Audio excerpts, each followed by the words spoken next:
গতকাল এবং গত দুদিন আমাদের সঙ্গে সম্মানিত সেনাপ্রধানের দুইবার আমাদের মিটিং হলো। মানে ওনাদেরকে আমরা যে লেভেলের পজিটিভ পেয়েছি এটা আমাদের এক্সপেক্টেড লেভেলের বাইরে।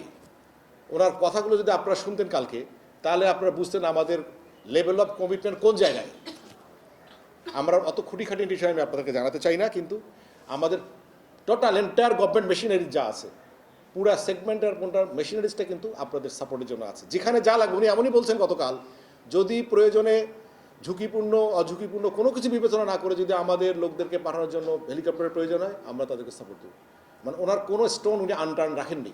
সুতরাং এত কিছুর পরও আমরা করতে পারবো না, এই ব্যর্থতার দায় কিন্তু আমরা আর বইতে পারবো না। এবং আমি মনে করি এবার যে সুযোগ এসেছে, এই সুযোগ আর কোনোদিন আসবে না। আপনারা আমাদের চেয়ে অনেক বয়সে কম আছেন যারা, তারা মনে রাখবেন এই সুযোগ এই অতীতে আসেনি, এই সুযোগ আর বাংলাদেশে আমি জানি না আর 20, 30, 40 বছরে আসবে কিনা। এত চমৎকার একটা পরিবেশ এবার আছে বাংলাদেশের ইয়ার জন্য, নির্বাচনের জন্য। সুতরাং এইটা যদি আমরা কাজে না লাগাতে পারি এবং ইতিহাসে যদি আমরা সাক্ষী না হতে পারি, তাহলে এর দুর্ভোগের এর আর বলার আর কিছু নাই। আপনাদের ওই কেন্দ্রে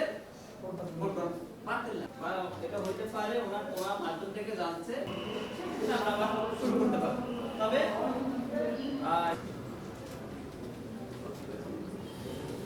ওই দিনের প্রধান নির্বাচন কমিশন আমাদের যা কিছু আয়োজন আপনারা সারাক্ষণ দেখবেন সবার মধ্যে